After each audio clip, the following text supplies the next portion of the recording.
சைரா, என் உயிரின் உயிரானவர்களே, சாய்பாவுடைய அற்புதங்களை பற்றி இந்த 10 மணிக்கு தினமும் பார்த்துட்டு இருக்கோம்ல. நாம் நேற்று ஒரு விஷயம் சொல்லியிருந்தோம். சாய்பாட அற்புதங்கள் அது நடக்கணும் அப்படின்னா நீங்கள் என்னெல்லாம் செய்யணும் அப்படின்னு.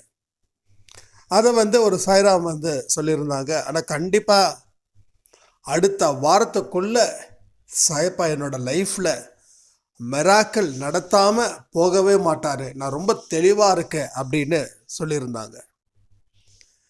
எந்த மனுஷன் உறுதியோட சாய்பா எனக்கு கொடுப்பாங்க அப்படின்னு நினைக்கிறானோ அவனே அத்தனையும் சாதிக்கிறான்.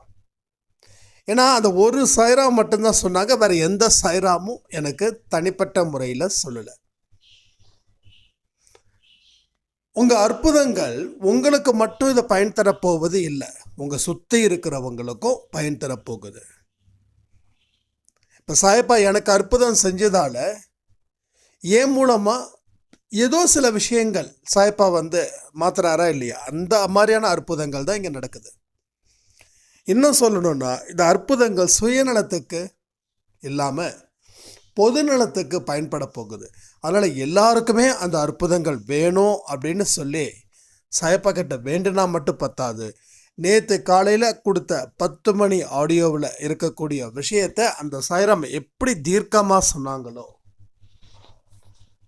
தீர்க்கமாக நம்புனாங்களோ, அந்த மாதிரி உங்களுடைய மனசுலையும் அந்த விஷயங்கள் வந்துடுச்சுனாவே நிச்சயமாக நீங்கள் சாதிச்சிடலாம். ரெண்டாவது, அற்புதம் நடப்பதற்கு உண்டான நிகழ்வுகளை எப்படி தெரிஞ்சுக்கலாம் அப்படின்னு ஒரு சாய்ராம் ரொம்ப சூப்பராக கேள்வி கேட்டிருந்தாங்க. அதுக்கு ஒரு பதில் சொல்கிறேன்.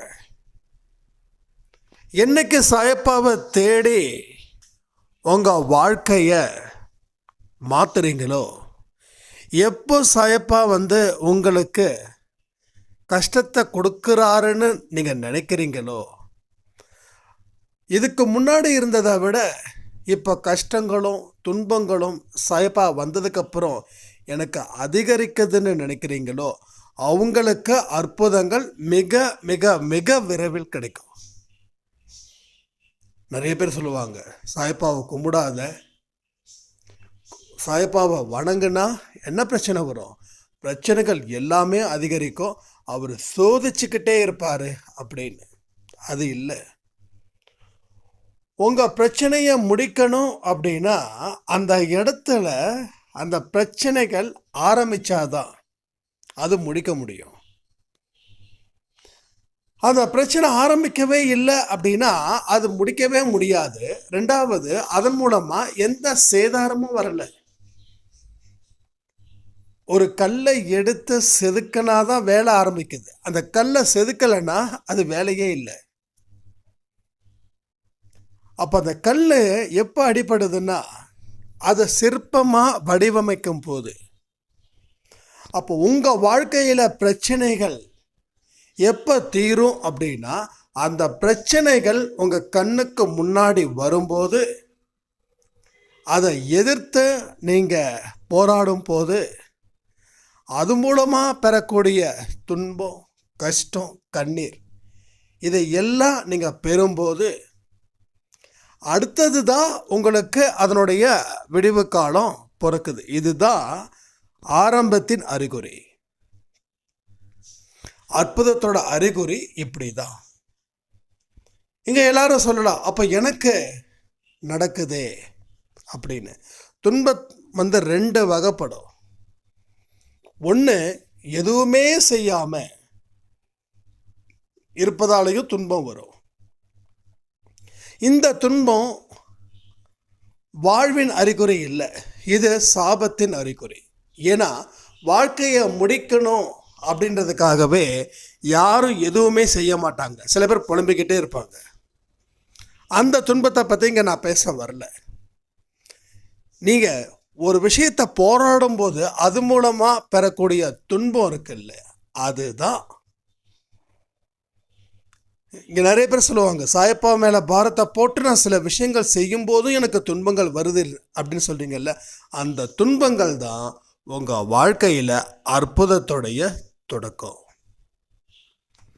இந்த தொடக்கம் கண்டிப்பாக எல்லாருக்குமே இருக்கும். என்னோட லைஃப்பில் சாயப்பாவோட தொடக்கம் நான் என்ன அவர்கிட்ட கொடுக்கும்போது அதே அன்னைக்கு ஒரு 3-3:30 மணிக்கு செக்கு பவுன்ஸ் ஆகிடுச்சின்னு சொல்லி ஒருத்தவர் என் மேலே கேஸ் போட்டு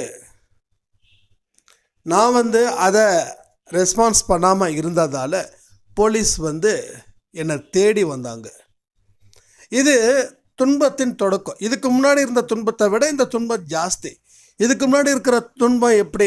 கடன் வாங்கினதால் என்னுடைய உழைக்காத தனம், என்னோட சோம்பேறித்தனம், நான் லக்ஸுரியாக வாழணுன்ற திமிரு, இது மூலமாக நான் வாங்கின கடன், அது மூலமாக பெற்ற துன்பம். இந்த துன்பம் வாழ்க்கையில் அழிவை தரும். அந்த துன்பத்துக்கும் அற்புதத்துக்கும் சம்மந்தம் இல்லை. ஆனால் அடுத்த ஸ்டேஜ் சாயப்பாவை நினச்சி இவர் தான் என் வாழ்க்கைன்னு சொல்லி வாழும்போது வரக்கூடிய துன்பம், அதுதான் அற்புதத்தின் தொடக்கம். புரியுதா உங்களுக்கு? இந்த 2 விஷயங்கள் இருக்குது. அப்பையும் நான் துன்பப்பட்டேன், சாயப்பா வந்ததுக்கப்புறமும் துன்பப்பட்டேன்னா எந்த துன்பம் அற்புதத்தின் அறிகுறினா, சாயப்பா வந்ததுக்கப்புறமும் என் துன்பத்தை அனுபவித்தேன். அவர் வந்ததுக்கப்புறம் என்னோடய பிரச்சனைகளை எதிர்கொண்ட, அது மூலமாக பெறப்பட்ட துன்பம். நீங்கள் எந்த துன்பத்தில் இப்போ இருக்கீங்க அப்படின்றத நினச்சி பாருங்கள். அப்போ இதை எல்லாத்தையும் நீங்கள் ரொம்ப உன்னிப்பாக கவனிக்கணும். ஒரு ஆடியோவிலையும் சொல்லக்கூடிய கருத்துக்களை உங்கள் வாழ்க்கையோட ஒப்பிட்டு பார்த்து அதில் என்னென்னலாம் இருக்குது, என்னென்னலாம் இல்லை, இதுதான் உங்களுக்கு முக்கியமான விஷயம்.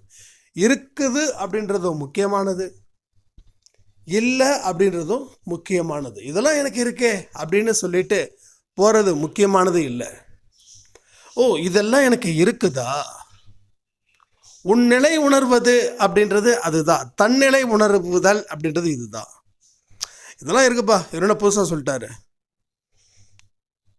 இது தன்னிலை உணர முடியாது. ஓ, இதெல்லாம் எனக்கு இருக்குதா?